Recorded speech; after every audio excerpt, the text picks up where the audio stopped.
ہمارے پیارے نبی صلی اللہ علیہ وسلم کی زندگی محمد عربی کی صورت میں جو ہم پڑھ رہے ہیں، یہ بھی ہمیں بہت زیادہ فائدہ دے رہی ہے صورت میں کہ نبی صلی اللہ علیہ وسلم کو اللہ نے جس ماحول میں روشنی کا ایک چراغ بنا کر بھیجا، وہ جگہ کوئی ایسی نہیں تھی کہ جہاں یہ کام کرنا لوگوں کو بہت ہی پسند ہو اور لوگ مزے سے ہوں۔ تو آئیے دیکھتے ہیں کہ پیارے نبی صلی اللہ علیہ وسلم کا بچپن اور پچھلے واقعے سے ہم کنٹینیو کریں گے۔ اللہ کے نبی اپنے چچا ابو طالب کے ساتھ ایک سفر پہ تھے۔ وہاں بحیرہ نام کے ایک شخص نے آپ کو مشورہ دیا کہ اپنے بھتیجے کو واپس لے جائیے، اور واپس آتے ہوئے ابو طالب کے بھی ذہن میں وہ سب کچھ گونج رہا تھا جو کہ بحیرہ نے کہا۔ محمد صلی اللہ علیہ وسلم کے بارے میں جو پیشن گوئی کی تھی وہ بھی ذہن میں گردش کر رہی تھی، اور نبی صلی اللہ علیہ وسلم کے لیے خود بھی یہ اپنے ملک سے باہر نکلنے کا پہلا اتفاق تھا۔ واپس ہوئے اس طویل سفر کے دوران آپ نے کچھ جو دیکھا تھا وہ ذہن میں تازہ تھا، نقش تھا، ذہن میں خیال آ رہا تھا، بار بار انسان سوچتا ہے کہ ایسا کیا ہو گیا، ایسا کیوں ہوا۔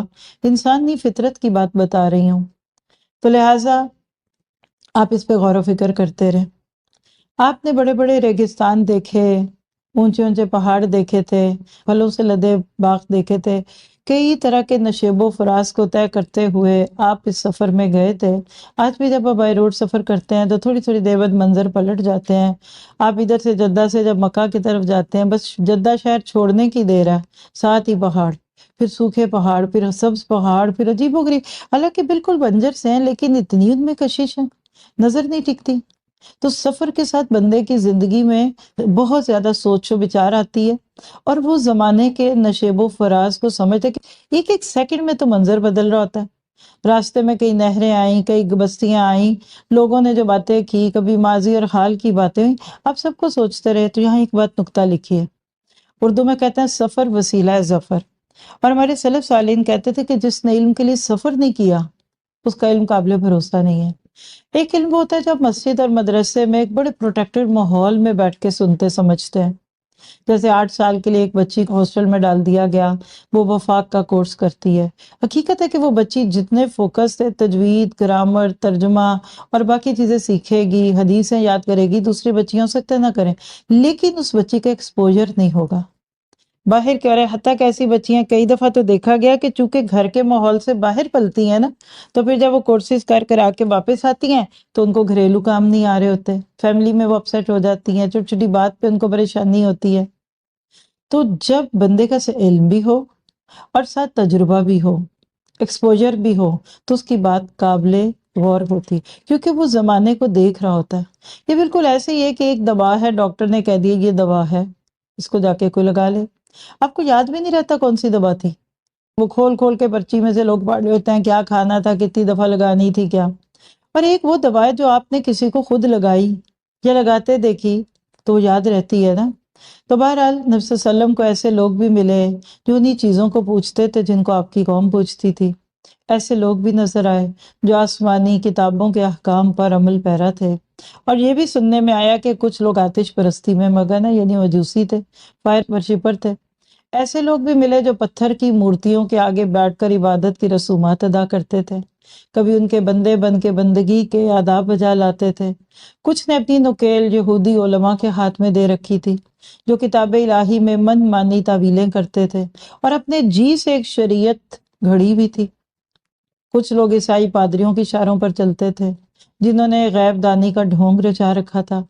تو اس پورے اندھیارے میں، ہاں اس کھٹا ٹوپ اندھیارے میں، محمد صلی اللہ علیہ وسلم ایک ایک چیز کا جائزہ لیتے، غور و فکر کرتے، افکار اور خیالات کا سلسلہ بن جاتا، اور دیر تک اسی سوچ و بچار میں گم رہتے، اسی عالم میں پڑے رہتے۔ رہ رہ کر آپ سوچتے، اور یہ لکھ لیجئے، جو سوچتا نہیں ہے نا وہ کبھی بھی سیکھتا نہیں ہے، یا سکھا تو ہو سکتا ہی نہیں ہے۔ کتابوں سے پڑھ کے اگر میں نے آپ کو سکھانا ہو تو میں 2 گھنٹے سے بھی کم میں آپ کو یہاں فارغ کر کے چلی جاؤں، ایک پارہ پورا کروا دیا کروں۔ لیکن مشاہدہ، غور و فکر، لائف ٹائم ایکسپیرینسز، یہ بہت ضروری ہوتے ہیں۔ جب آپ اٹھیں تو کوئی سوچ لے کر اٹھیں، کوئی آپ کے پاس چیز ہو، کس کی راہ ٹھیک ہے، کس کی غلط ہے، کون حق پر ہے، کون باطل پر ہے، حق کہاں ہے، بندہ سوچنے لگتا ہے. آپ حرم میں جاتے ہیں تو آپ نہیں دیکھتے کسی کی اتنی گوری رنگت، پتلے پتلے نین نقش، آپ کے ساتھ نماز پڑھتی ہے ایک سسٹر، دوسری طرف دیکھتے ہیں تو سیاہ رنگت، موٹے فیچرز. کسی کو آپ دیکھتے ہیں تو ایک زبان بولتا ہے کبھی دوسرا. کیا حرم میں ہی 2-4 گھنٹے گزار کر آپ کی طبیعت نہیں بدل جاتی؟ آپ اپنے کلچر میں رہتے ہیں، آپ کو لگتا ہے ہم ہی ٹھیک ہے. اور یقین کریں، جب تک میں پاکستان میں تھی، اپنی زندگی کے ابتدائی سال ہم سب نے اپنے اپنے ہوم کنٹریز میں گزارے ہیں نا، مجھے لگتا تھا جس سوچ سے میں یا میری فیملی بلونگ رکھتی ہے بس وہی جنت میں جائے گی. نام نہیں لوں گی، کیونکہ نام ہی تو لینے میں تو مسئلے ہیں سارے. ہر ایک اپنا نام ہی تو چھوڑنا نہیں چاہتا. اور میں کسی کو اس سوچ کے مطابق کھل کے بتا دوں رفع الجدین کے بغیر نماز پڑھتے دیکھتی تھی تو میں کہتی تھی یہ بندہ جہنمی، نعوذ باللہ. ہمارے اپنے خاندان میں کئی لوگ تھے جو اپنے حساب سے بچپن سے جو نماز پڑھی وہ پڑھتے تھے. ہمارے گھر میں شروع سے قرآن سننا تھا ماشاءاللہ. تو جب میں نے اپنے قریبی رشتوں میں کسی کو دیکھنا کہ یہ رفع الجدین نہیں کرتے، یہ اونچی آمین نہیں کرتے، یہ تو فلاں مسجد میں جاتے ہیں میرے فلاں، تو میں کہتی ہائے، محبت بھی تھی ان سے، اپنے پیارے. کہتی تھی ہائے یہ فلاں جو بھی، یہ تو آگ میں جائیں گے کیونکہ یہ رفع الجدین نہیں کرتے. واللہ کی سچ بول رہی ہوں. ہائے یہ اونچی آمین نہیں کرتے، یہ تو یہ ہوگا. اتنا دماغ چھوٹا تھا اس وقت تک. فقہی اختلافات اور عقیدے کے اختلاف کا فرق ہی نہیں پتا تھا، جو آج بھی 80% پاکستانی انڈین کو نہیں پتا. فقہی باتوں کو بحث بنا بنا کر انہوں نے کیا کیا، عقیدے کے سام بچھو گلے ہوئے ہیں.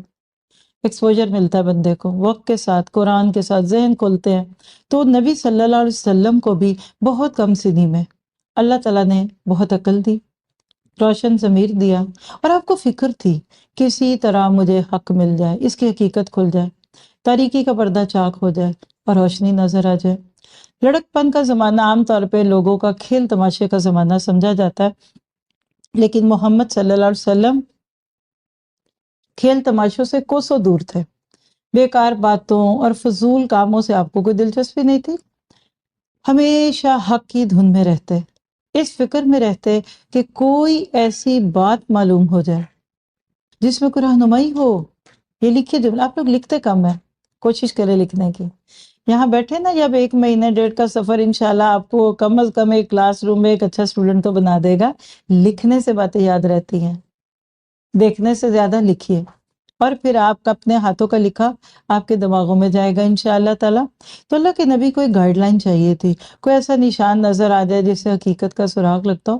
دیکھیے ہمارے ماں باپ مسلمان تھے نا، شکر کیجئے. اگر آپ اور میں بھی کسی اور ماحول سے پلٹ کر کلمہ پڑھ کے اسلام میں آئے ہوتے نا، تو ہمیں بھی اس بات کی اہمیت کا سمجھ آتا. آج بھی کئی ریورڈز روتے ہیں، مجھے کچھ کمی لگتی تھی، مجھے سمجھ نہیں آتی تھی، میں وہاں جاتی تھی دیکھتی تھی نہیں، پھر اللہ نے ہاتھ پکڑ لیا. تو اللہ کے نبی صلی اللہ علیہ وسلم اپنے گھر والوں کے ساتھ بازاروں میں جاتے. اوکاز، مجنہ اور ذی المجاز نام کے بازار لگتے تھے، عرب کے معروف بازار تھے. مکہ کے آس پاس میں جیسے چھوٹے سے آج کے دور میں آپ کہہ دیں کہ مارکشے لگتے ہیں پیرس میں، ہاں اسی طرح وہ ہفتہ بازار، اتوار بازار اپنے ملکوں میں لگتا ہے نا، چھوٹے چھوٹے بازار لگتے تھے، منڈیاں، مارکیٹیں لگنا. پھر لگتے بھی حرمت کے مہینوں میں جن میں جنگ اور خون ریزی حرام تھی، ہوتی بھی جنگیں رک جاتی تھی، انتقام کے بھڑکتے ہوئے شعلے بجھ جاتے تھے ان 4 مہینوں میں. اور یہ حرمت کے مہینے ذی قعدہ، ذی الحج، محرم اور رجب تھا، جب ان بازاروں میں ہر قسم کی چیزیں بکنے کے لیے آتی. آپ آج کی زبان میں کہ امپورٹڈ سٹف وہاں ملتا تھا، بیرون ملک سے سامان آتا، فروخت ہوتا. اسی طرح ان بازاروں میں شعر و شاعری کی محفلیں جمتی تھی، مقررین اپنی اپنی خطابت کے جوہر دکھاتے تھے، ہر شخص اپنے افکار اور خیالات کا برملا اظہار کرتا تھا، ہر مذہب کا آدمی اپنے عقائد کی اشاعت کرتا، ہر شخص پوری آزادی سے اپنے نظریے اور مسلک پر عمل کرتا، نہ وہاں کسی طرح کا خطرہ ہوتا، نہ کسی سے اندیشہ، ہر ایک مطمئن. اور یہ بات میں جان کے بول رہی ہوں، جب تک ہم سب بھی چھوٹی چھوٹی ٹولیوں میں بٹے ہوئے اپنی اپنی سوچ میں زندگی گزار رہے ہوتے تھے نا، تو سب ہم سے خوش ہوتے تھے، مطمئن تھے، جو شروع سے دیکھا وہی ٹھیک ہے، بے غم ہوتے. اور فکر یہ بھی کوئی نہیں تھی کہ کوئی کچھ کہے گا، کیونکہ حرمت کے مہینے تھے. آج آپ دیکھیں حرمت کے مہینے آ کے چلے جاتے ہیں، ہمیں نہیں پتہ چلتا. چھوٹی چھوٹی بات پہ لوگ جھگڑ رہے ہوتے ہیں، فیملیز کے جھگڑے، خاندانوں کے تو چلتے ہی ہیں، سیاسی بیانات بھی آتے جاتے رہتے ہیں. اب نبی صلی اللہ علیہ وسلم کی سب سے زیادہ جو توجہ تھی نا، وہ انسانوں پہ تھی. آپ ان بازاروں میں بھرے ہوئے انسانوں کو دیکھتے، طرح طرح کے لوگ، رنگ رنگ کے لوگ، جگہ جگہ کے باشندے، ہر طرف ایک چہل پہل ہوتی، ایک ہمہ ہمی ہوتی تھی.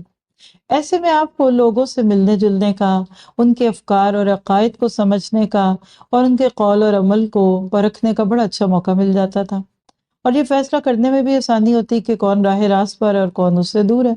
اس سے بھی سیکھیے۔ آج ایک بہت بڑا پروفیشن ہے، ایچ آر بولتے ہیں اس کو، ہیومن ریسورس۔ آج بڑی بڑی کمپنیز جو ہیں پہلے ایچ آر کا بندہ ہائر کرتی ہیں۔ آپ کا اگر ایچ آر اسٹرانگ ہے نا تو آپ بہت جلدی گرو کرتے ہیں مارکیٹنگ کی زبان میں۔ اللہ کے نبی صلی اللہ علیہ وسلم پہلے لوگوں کو دیکھتے، پرکھتے، اور پھر اس کے بعد جب آپ تنہا ہوتے، یکسوئی حاصل ہوتی، تو وہ ساری باتیں اللہ کے سامنے پیش کرتے۔ خدا کا وجود تو ہر ایک کے ذہن میں موجود تھا ہی نا۔ جو بات صحیح معلوم ہوتی اس کو ذہن میں رکھتے، جو غلط معلوم ہوتی اسے دور ڈالتے۔ 12 سال کی عمر سے آپ بکریاں چرانے لگے تھے۔ اس سے غور و فکر میں اور مدد ملی، کیونکہ بکری جو ہے نا، یہ جانوروں میں شرارتی ترین جانور ہے۔ جس نے بکریاں چرا لی وہ انسانوں کو بڑے آرام سے چرا لے گا، اور ہر نبی نے بکریاں چرائی ہیں، اور یہ آپ کا بڑا محبوب مشغلہ تھا۔ کچھ گھر والوں کی بکریاں ہوتی، کچھ قبیلے والوں کی ہوتی، تھوڑے سے پیسوں پہ یعنی مزدوری لیتے اور لوگوں کی بکریوں کی ٹیک کیئر کرتے تھے۔ ان کو لے کر آپ دور ٹیلوں اور میدانوں کی طرف نکل جاتے، جہاں بکریوں کو آزادی سے چرنے کا موقع ملتا، اور آپ کی روح کو پرسکون اور پرکیف فضا میسر آتی۔ کہہ لیجئے کہ نبی صلی اللہ علیہ وسلم نیچر لور تھے، فطرت پہ نظر رکھتے تھے، خوبصورت مناظر سے خوش ہوتے تھے، کیونکہ وہاں فکر اور نظر کے لیے، غور اور تدبر کے لیے انسان کے سامنے ایک وسیع میدان ہوتا ہے۔ اللہ تعالیٰ کی یہ وسیع اور عریض کائنات ایک کتاب کی مانند انسان کے سامنے کھل جاتی ہے۔ آپ اس کی سیر کرتے، اس کے اشاروں کو سمجھنے کی کوشش کرتے، تو یہاں اپنے لیے عمل کا نقطہ لکھیے۔ قرآن پڑھ رہے ہیں نا، کائنات کو بھی پڑھیے، نیچر کو پڑھیے، آسمان کو دیکھیے۔ افلا ینظرون الی الابل کیف خلقت الی السماء کیف رفعت الی الارض کیف سطحت۔ تو غور و فکر کیجیے۔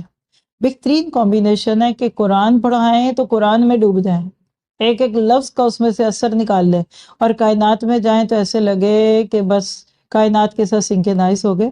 آپ اپنی تار فون کی لیپ ٹاپ میں لگاتے ہیں نا تو سنکرنائز ہونا شروع ہو جاتا ہے، اس کا ڈیٹا اس میں اور اس کا اس میں آنے لگتا ہے۔ بندہ مومن کے اندر یہ ساری چیزیں جب فیڈ ان ہوتی ہے نا تو اس کو اللہ کا قرب ملتا ہے۔ تو یہ تھے آپ کے لڑک پن، ارلی ٹین ایج کے دن، پھر یہاں سے جوانی شروع ہوئی۔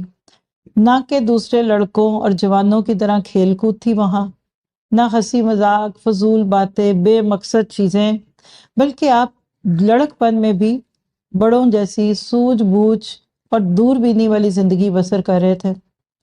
اسی بچپن کے واقعات میں ایک واقعہ آتا ہے کہ کعبہ کی دیواریں بن رہی تھی، بچوں نے تہبند اتار کر کندھوں پہ رکھ لیے اور پتھر ڈھونے لگے۔